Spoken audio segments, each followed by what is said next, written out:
Bonjour à tous les amis, bienvenue sur ma chaîne.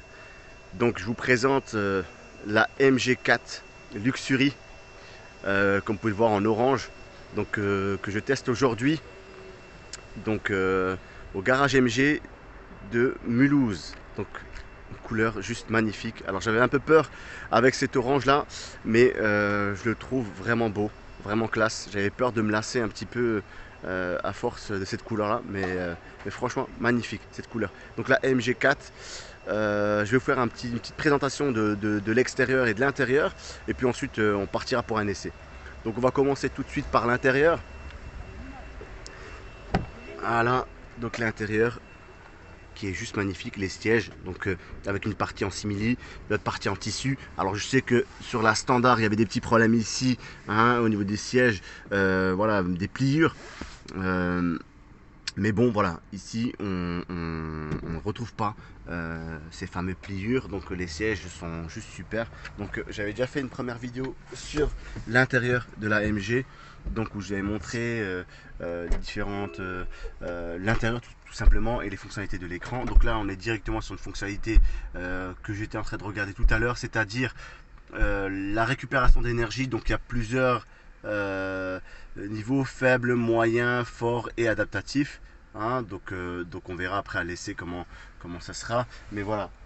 J'ai vu à l'arrière aussi, petite question, donc il n'y a pas de tunnel central ici, hein, donc un petit en tout cas, et il n'y a pas d'accoudoir, hein, à l'arrière, donc deux places, trois places.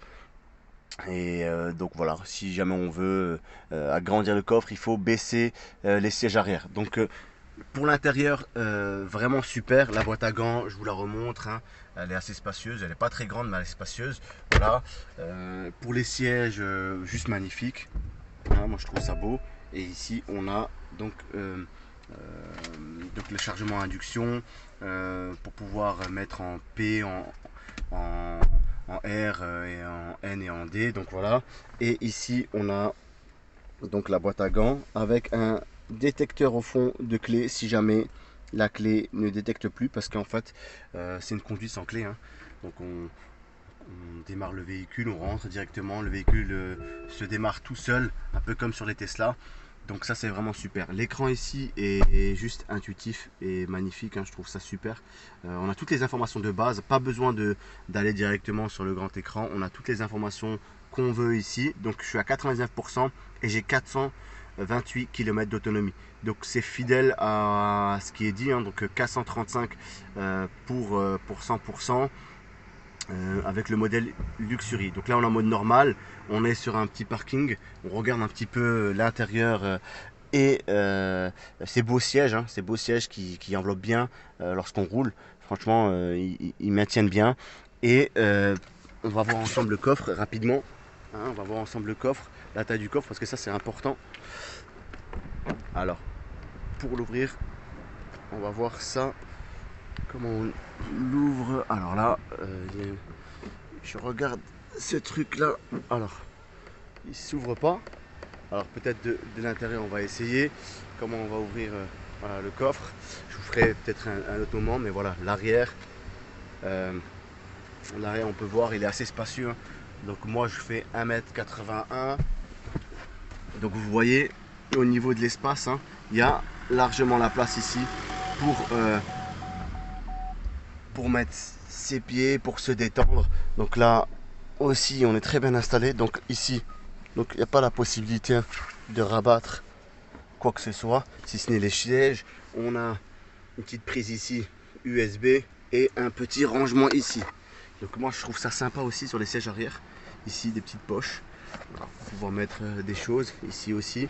Donc vitre électrique à l'arrière aussi, surpiqûre bleue, hein, et du simili-cuir en moussé, vraiment sympa. Donc ici sur le modèle Luxury, on a la chance d'avoir en tout cas plusieurs enceintes de baffe, donc un son dans l'habitacle qui est amélioré, hein, on le voit, hein, j'ai pu déjà rouler avec la standard. Et le son est pas mal, mais voilà, ici on voit qu'il y a une amélioration en termes du son. Je vous remontrerai tout à l'heure en tout cas le coffre, mais le volume de coffre est à 390 litres je crois, si je me souviens bien. On a ça à l'arrière qui est vraiment super, je trouve l'esthétique est juste magnifique, avec le petit aileron à l'arrière, voilà, et puis le toit noir comme ça fait juste magnifique. Donc première impression très bonne sur la couleur, sur la conduite, hein, je vous ferai tout à l'heure une petite vidéo, mais en tout cas l'esthétique est juste magnifique. Et en orange, moi qui avais un petit peu peur, je la trouve juste magnifique. Donc voilà les amis, je continuerai tout à l'heure à l'intérieur, je vous ferai une petite vidéo sur l'intérieur. Alors là les feux sont juste trop beaux. Je vous fais ça et puis je vous dis à tout à l'heure.